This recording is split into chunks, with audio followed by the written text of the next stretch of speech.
and I'm part of the Through Faith Missions team, and I've been asked to give my testimony. I grew up in a Christian family. I say that in quotes because they only went to church for weddings and funerals. My grandmother did have a faith, and she always used to get on her knees and say her prayers at night and encourage me to do something similar. However, I always think I had a childlike faith, and I still do today. But at 21, I had a broken engagement, and I decided to throw God out of my life. I was unwell, and that's how I felt. When I was getting better and went to work, I got a book from the library to read on the train. In reading that, it was a story of a nun in this country in the last war who suffered the stigmata, the wounds of Christ. That book is what made me realise that what was wrong with my life was that I had thrown God out. And so I did as my grandmother taught me, and I got on my knees and said, "I'm sorry, God, I do believe you're there. Please forgive me." Nothing amazing happened, but I know I felt different, and I got better, and I did really believe.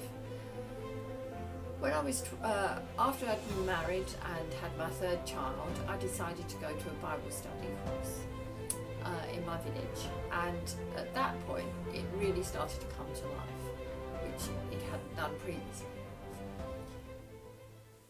which was probably following on from having said sorry to God. However, after a while I was invited to a lunch, a Christian speaker, and she was talking about how she had and her husband were on their point of divorce when she called out to the Lord one day and said, "Lord, if you're really there, you've got to help me now."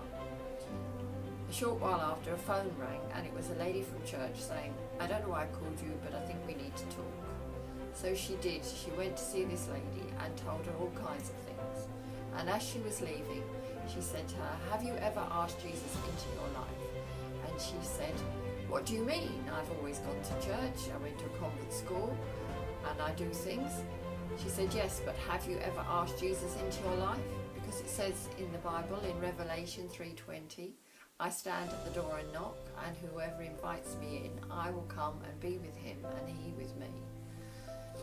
And so I realised, as she did, that changed her, and it saved her marriage.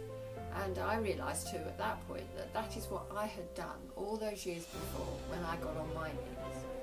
And so I say to you, have you ever asked Jesus into your life? If you really would like to do that, then we have a booklet called Knowing God Personally, and there is a prayer in there that can help you do this. Thank you.